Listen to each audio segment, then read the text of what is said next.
Are you seriously not coming home again tonight? And here I was hoping it was Daniel messaging me, or Michael, or Sam, but no, it had to be you. I was halfway to blushing, and now I just feel bored. You could at least try to sound like a man when you text. Something with a little heat, a little fire. Well, by process of elimination, that must mean you're with John tonight, aren't you? Ding, ding, ding! Look at you! It took you long enough to figure out my rotation. Honestly, I'm impressed. For once, you're not completely clueless. This makes 4 nights in a row. Do you even plan on coming home this week? You say that like I live there. That house is more your sad little cave than a home. And honestly, between you nagging me and John booking us that suite next weekend, why would I bother? Yeah, how stupid of me to expect common courtesy from you. By the way, you left divorce papers on the table yesterday. Now you're texting like none of that happened? Oh, that? Please, that was a penalty. You didn't have dinner ready when I came home, and the living room was a disaster. Honestly, the vibe was off. I just thought you needed a reminder of how easily I can destroy you. You can't keep threatening divorce every time you get annoyed. It's manipulative and exhausting. Oh, I'm sorry. Are you not enjoying the emotional roller coaster that is being married to me? I'm the one deciding not to divorce you, and that's the real gift here. You should be thanking me for my mercy. Mercy? You cheat openly, you vanish for days at a time, and now you're claiming it's a favor to stay married? Yes, because I could destroy your life with a single signature. Let's not forget you work for my father's company. You lose me, you lose the family, the connections, your career, and the nice shiny title they let you pretend you earned. You really think I married you for your last name? I think you enjoyed what came with it. You got the car, the promotion, the sleek new wardrobe. You became someone people actually noticed, and it's all thanks to me. And now, in return, I get to live exactly how I want, doing what I want with who I want. First of all, whom? Second, does this mean you're saying I should accept all of this just so I can keep a job? No, I'm saying you should stay in your lane. Be a good little boy. Keep your mouth shut and keep collecting your perks. I get John tonight, Daniel in the morning, and Michael on Sunday. And you? You get to keep pretending we're some kind of power couple. Isn't that enough? You're flaunting your affairs like they're status symbols. You do realize infidelity has legal consequences, right? Oh my God, the drama. Go ahead, call a lawyer. Let's see who wins that war. You'd better have deep pockets and thicker skin than you've shown so far. I'm not afraid of you. Not anymore. You should be. You divorce me, you don't just walk away. You fall. You fall all the way down. No job, no support, no future. And the best part? No one will care. Because everyone in that company knows who really holds the power, and spoiler alert, it's not you. Maybe I'd rather lose everything than keep living like this. Did you ever think about that?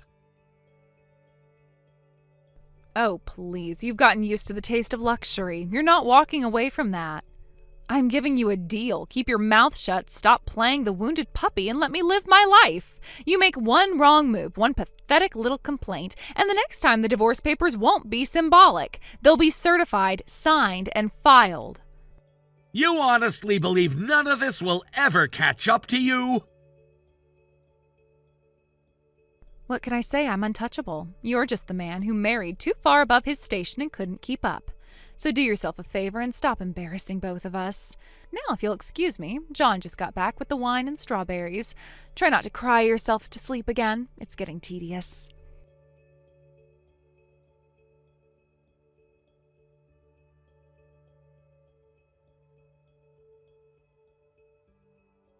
When did you get back to the house? I just got in a little while ago. Why is there another divorce form on the table? Oh, that? It's your penalty. You were being a bad little servant yet again. I walked inside and what did I find? Nothing. There was no dinner, no flowers, no sense of welcome or gratitude for my staying married to you. It was like returning to a motel room with a manager who wears cologne that just smells like broken dreams and disappointment. I didn't even know you were coming home. You didn't say a word about your plans. How was I supposed to have dinner ready for you? If you wanted to stay my husband, you should have anticipated my needs. Do I really have to spell everything out? A proper partner would have had a bottle of wine open and something French simmering on the stove.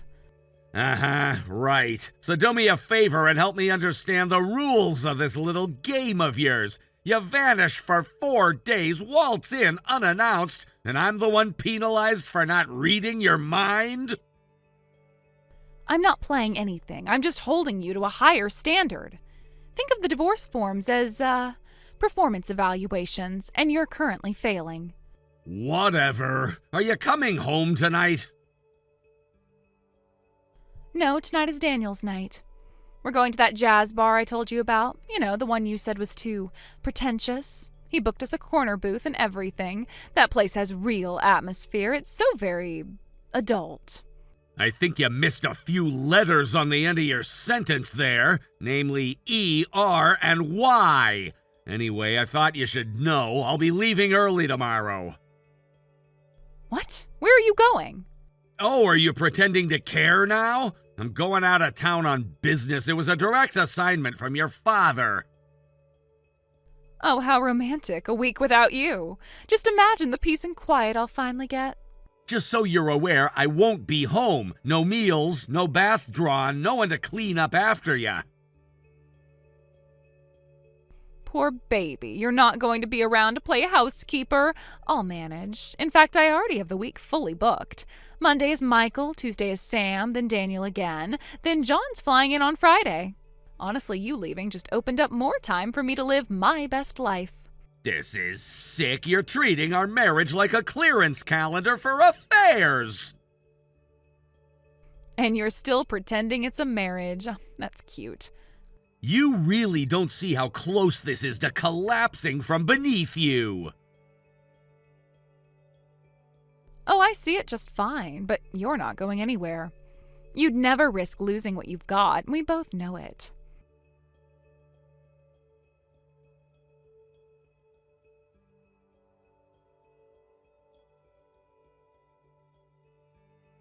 All right, Samantha, why is there yet another divorce form on the table? We haven't even seen each other in the past week. What in the world could I have done to earn your ire this time?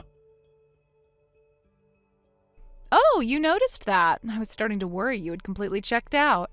Yeah, I left it there as a little welcome home surprise. It's not my fault you've become so boring that divorce paperwork is the only thing in this house that gets a reaction out of you. You didn't answer the question. What did I do to offend you this time? Don't play dumb with me. I found your little toy, the one you so cleverly stashed under the bed, as if I wouldn't notice. A voice recorder. Really? That's your big move? You might as well have left a note that said, "Please confirm my wife is more desirable than I am." Or maybe you're really into that sort of thing, huh? Is that it? Did you want to hear what I sound like when I really enjoy myself? Come to think of it, you've never heard that before, have you? I see. I guess you found it. Of course I found it. You honestly thought I wouldn't notice something shoved under the mattress like a science experiment? I found it, I listened to about 10 seconds, and then I deleted everything. Then I poured myself a drink and had a good laugh about how sad you've become. And then me and Daniel, well, you know. Seriously, you can stop trying to hurt me with all your sordid talk about your affairs. I knew you would cheat. I just wanted proof. You wanted proof, Eric. You wanted validation. You wanted some tangible excuse to justify the fact to yourself that I haven't allowed you to touch me in months. Meanwhile, I've been letting the men who actually deserve me have their way with me. You think planting a microphone somehow gives you the moral high ground? That it makes you more of a man? I planted it because every instinct I had told me the moment I left town you'd treat our marriage like a joke again. And clearly I wasn't wrong. You weren't wrong. I cheated. Of course I did. What do you expect from a woman married to someone like you? You're emotionally vacant, dull in every possible way, and frankly a dead weight. If I didn't have Daniel and Michael and John, and let's not forget Sam, I'd go insane. You do realize what you're saying, don't you? I'm saying it loud and clear, just like I've been doing for months. If you can't handle who I really am, then stop pretending we're still in some kind of sacred union. We're a contract, Eric. You get status and I get freedom. That's the deal. Yeah, some deal that was, huh? Anyway, any deal we may have once had is off. I'm not doing this anymore. Excuse me? No, I need to be more direct. Okay, here it is. I filed for divorce this morning. You did what? I went to the courthouse, signed everything, and handed it in. The filing is official. I'm moving out tonight. Is that clear enough for you? You cannot be serious. I've never been more serious about anything in my entire life. You idiot! You're actually going to throw away everything I've given you over this. You're walking away from the company, the title, the promotion, all your dreams and aspirations over a personal grudge? Your stupid, hurt feelings? That promotion never existed. The position you think I was chasing was never mine to begin with. That's ridiculous. My father said you were being considered for succession.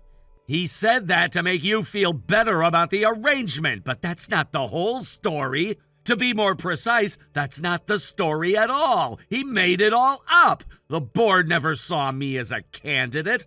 The only two people under serious consideration are your cousin and the finance director. I was never part of that conversation. Then I don't get it. Why did you marry me? Because my grandmother and your mother have been close friends for over 40 years. They thought that the two of us would do well together, and since we were both single at the time, they decided to set us up.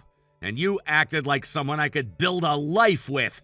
You were charming, thoughtful, and gave the impression that you valued stability. And I believed it until the mask slipped. So what? All of this was some kind of setup? You were just playing along? No, I meant every word I said on our wedding day. But the person I thought I married ceased to exist the moment you started treating infidelity like a sport. You stopped pretending to care when you realized I wouldn't worship you for humiliating me in my own home. This is unbelievable. You're making a huge mistake. You think you'll land on your feet after walking away from everything we've built? We didn't build anything, Samantha. You built a fantasy where you were untouchable. And I let you believe in it for far too long. But it ends now. Okay, can you please drop the whole "I've got you right where I want you" act? You're clinging to that ridiculous recorder like it's your smoking gun. But in case it slipped your mind, I already deleted the files. Every single second of that audio is gone, wiped clean, and there is absolutely nothing you can do about it. Did you really think I was that poorly prepared? The recorder was a decoy, something I placed knowing full well that you would find it. I needed a distraction, something to make you feel safe while I took the time to gather real evidence. Evidence you never saw coming. What the hell are you talking about? What real evidence? Don't tell me you're going to invent something now just to feel powerful for once in your life. There were 2 hidden cameras you never noticed, and both were recording for weeks. One was placed inside the bookshelf in the office, nestled between the old legal manuals you never bothered to touch. The other was disguised as an air purifier in the corner of the bedroom, quietly documenting everything without drawing a second glance. That's a lie. You're making this up. You don't have the guts to actually go that far. I don't need you to believe me. The footage speaks for itself. Michael giving you a back massage on our bed, John pouring champagne while you danced in your robe, Daniel sitting at my desk with his feet up like he owned the place. Every moment is captured, clearly dated, and backed with sound. You seriously installed surveillance equipment without telling me? You spied on me in my own house? No, I documented what was happening inside my own home in a space where I had every legal and moral right to protect myself. You crossed the line months ago, and I simply stopped pretending I couldn't see it. You set me up. This was all some sick trap from the beginning. I'll bet you even lied to me about that business trip you said my dad sent you on. No, that was the truth. You were the only one bringing lies into our relationship. And as for the spying allegations, you gave me no choice. I tried talking to you, reasoning with you, even ignoring the first few signs. But the moment you started giving me your adulterous itinerary every time I was out of the house for a few hours, I realized there was nothing left to salvage. So yes, I documented what I needed to, because I knew you would never stop unless someone forced you to. I am still not afraid of you. Even if you have something, no one is going to care. You think people will be shocked that a bored wife had a little fun? Please, you're the one who's going to look desperate dragging all this out in public. I'm not dragging anything. From this point forward, I won't be speaking to you directly again. All communication will go through my attorney. Oh, for God's sake, you really think I'm scared of your lawyer? I'll just call my father and have him deal with it. He'll cover whatever ridiculous compensation you're trying to squeeze out of this. He always takes care of me, and this won't be any different. That's where you're wrong. Your father already knows. We sat down last week, just the two of us, and I showed him all the photos, footage, and time-stamped logs of your activities. He didn't argue. He didn't deny it. He looked me in the eye and said, I spoiled her too long. Let her clean up her own mess this time. You went behind my back and talked to my father? I didn't go behind your back. I did what any man would do when his reputation, livelihood, and name were being dragged through the mud by the woman who was supposed to be his partner.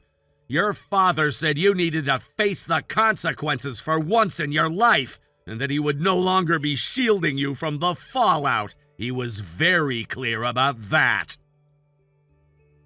No, he wouldn't say that. He's always backed me. He doesn't just cut me off like that. He has, and I think deep down you know exactly why. Eric, listen to me. Maybe we don't have to go through with this. I was actually planning to come home next week. I've been thinking a lot, and I might finally be ready to settle down.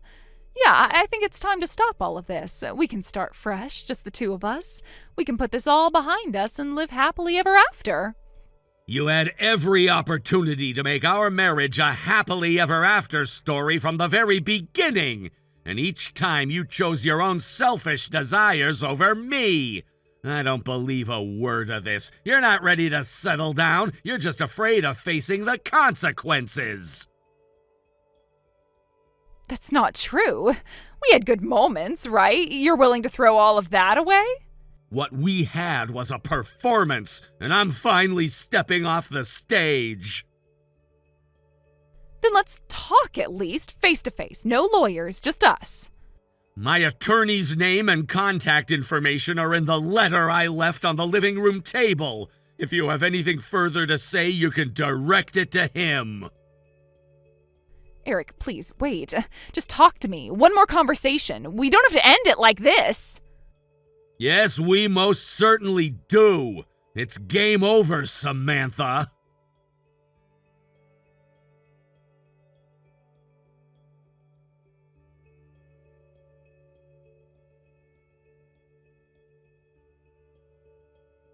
After I blocked her, Samantha came rushing home, probably expecting one last dramatic showdown with me. But I was already gone. Instead, what she walked into was something else entirely. Her parents, standing stiff and silent, and right beside them, the wives of the three men she'd been seeing. They came as a group, unified, prepared. Each one had something to say, each one had evidence, and none of them were interested in excuses. When she reached out to her boyfriends for backup, every single one of them turned their back on her. Turns out loyalty wasn't part of their arrangement. Last I heard, she's living alone in a cheap apartment on the outskirts of town. She's working day and night just to keep up with the lawsuits. Her family cut her off completely. The friends she used to flaunt have disappeared. I saw her once. She walked right past me without even noticing. Hair was a mess, eyes hollow, and clothes 2 sizes too small. The woman who thought she held all the cards ended up with none. Thank you for watching. Please subscribe and hit the like button. See you next time.